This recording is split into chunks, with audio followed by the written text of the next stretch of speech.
આવતીકાલે કેન્દ્રીય ગૃહમંત્રી અમિત શાહ ગુજરાતના પ્રવાસે વિશ્વ ઉમિયાધામના યુવા બિઝનેસ મહાસંમેલનમાં આપશે હાજરી। મુખ્યમંત્રી સહિત પાટીદાર મંત્રીઓ અને ધારાસભ્યો પણ રહેશે હાજર।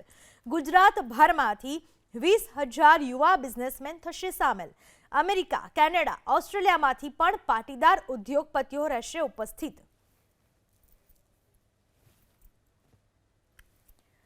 આવતીકાલે અમિત શાહ ગુજરાતના પ્રવાસે વિશ્વ ઉમિયાધામના યુવા બિઝનેસ મહાસંમેલનમાં હાજરી આપશે અમિત શાહ, જેમાં મુખ્યમંત્રી સહિત પાટીદાર મંત્રીઓ, ધારાસભ્યો પણ હાજર રહેશે।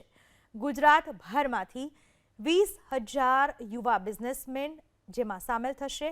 આ ઉપરાંત ન માત્ર ગુજરાત કે ભારત પરંતુ અમેરિકા, કેનેડા અને ઓસ્ટ્રેલિયામાંથી પણ પાટીદાર ઉદ્યોગપતિઓ આ સંમેલનમાં ઉપસ્થિત રહેશે।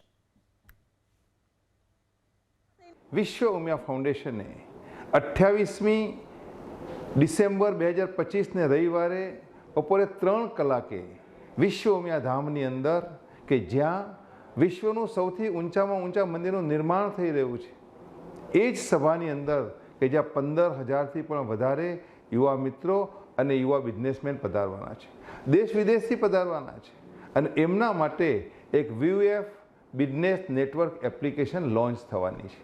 અને કોના હસ્તે? ભારતના એક એવી વ્યક્તિત્વ કે જેણે દેશ માટે પોતાનું સમગ્ર જીવન સમર્પિત કર્યું છે અને ભારતના એક ગૃહમંત્રી તરીકે, સહકારિતા મંત્રી તરીકે જવાબદારી અદા કરી રહ્યા છે એવા માનનીય અમિતભાઈ શાહ સાહેબ પણ આ કાર્યક્રમમાં આ એપ્લિકેશનનું ગ્રાન્ડ ઓપનિંગ કરવા પધારી રહ્યા છે। માનનીય મુખ્યમંત્રી પણ પધારી રહ્યા છે। ત્યારે આપ સૌને મારી નમ્ર વિનંતી છે કે આધ્યાત્મિક ચેતનાથી રાષ્ટ્ર ચેતનાના અભિયાનને લઈને આ સંસ્થા જે કામ કરી રહી છે, જ્યાં આટલા બધા યુવાનો આવવાના છે અને વિશ્વ ઉમિયા ફાઉન્ડેશનનું યુવા સંગઠન જ્યારે આટલા મોટા કાર્યક્રમનું આયોજન કરી રહ્યું છે, ત્યારે આપ સૌને અચૂક પધારવા માટે મારી આપ સૌને નમ્ર વિનંતી છે।